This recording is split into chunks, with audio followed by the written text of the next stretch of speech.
So, isang mapagpalang gabi po sa ating lahat. Muli ako si Miet Sebastian and welcome to our daily devotion with Pastor Russell Acampo.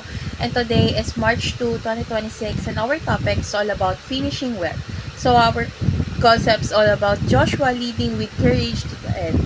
So, Joshua began his leadership with God's command, be strong and courageous. He was not told to rely on his own strength but on God's presence and word. His courage was rooted in faith, not self-confidence. Near the end of his life, Joshua gathered Israel and reminded them of God's faithfulness from Abraham to the conquest of Canaan. He challenged them, "Choose this day whom you will serve," and boldly declared, "As for me and my house, we will serve the Lord." Joshua finished as he began, strong in faith and steadfast in obedience. His life reflects perseverance sustained by God's grace, and it points to Christ, the greater Joshua who brings his people into eternal rest. Spiritual courage is not just for the start of the journey, it must endure until the end. So let's go on to our Bible readings, which is Joshua chapter 24 verse 29, NIV version. After these things, Joshua son of Nun, the servant of the Lord, died at the age of 110. Joshua was remembered not merely as a warrior, but as a servant of the Lord. So let's go on to our teachings. Legacy of Joshua. First is Joshua led Israel to greater heights. So under Joshua's leadership, Israel entered and possessed the promised land. He guided them through battles into covenant renewal. His leadership moved the nation forward in God's redemptive plan. Second, Joshua led his family to remain faithful to God. He publicly declared that his household will serve the Lord. Leadership began in his own home before it influenced the nation.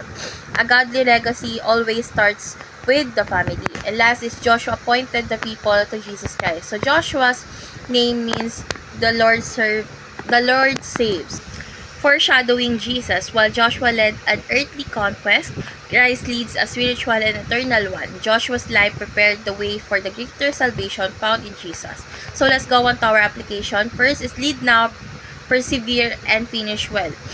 Do not wait for the right time to lead spiritually. Remain faithful even when leadership becomes difficult.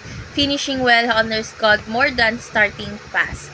Second is leave a legacy of faithfulness to God. So your consistent obedience can influence future generation, model integrity, prayer, and devotion in daily life.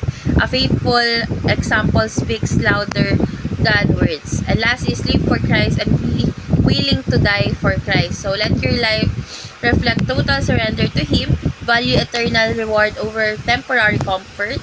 True courage is steadfast loyalty to Christ until the end. So let's go on to our last part, which is our discussion. And our discussion talks about what legacy do you want to leave behind for your family and the next generation.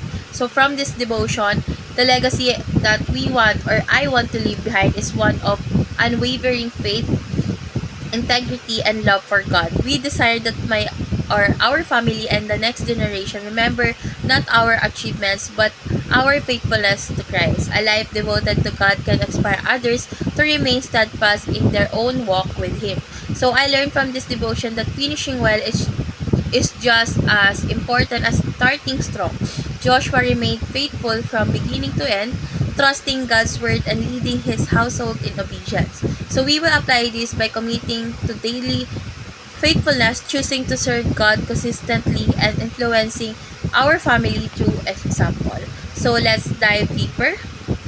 They distinguish Joshua and Jesus in terms of conquest. So Joshua conquered physical territories and defeated earthly enemies. His victories were temporary and limited to a geographic land. Jesus, however, conquers sin, death, and Satan through his death and resurrection. Joshua's conquest gave Israel rest in Canaan. Jesus gives eternal rest and salvation to all who believe in Him. Joshua fought with armies. Christ triumphed through sacrifice. Joshua's victory was a shadow. The cross is the substance. So let's go on to our prayer. Lord God, thank you for the example of Joshua who remained faithful until the end. Help us to live courageously and to persevere in obedience throughout our life. May we leave behind a legacy that honors you and points others to Christ. Strengthen us to live faithfully for you and finish well. In Jesus' name we pray. Amen.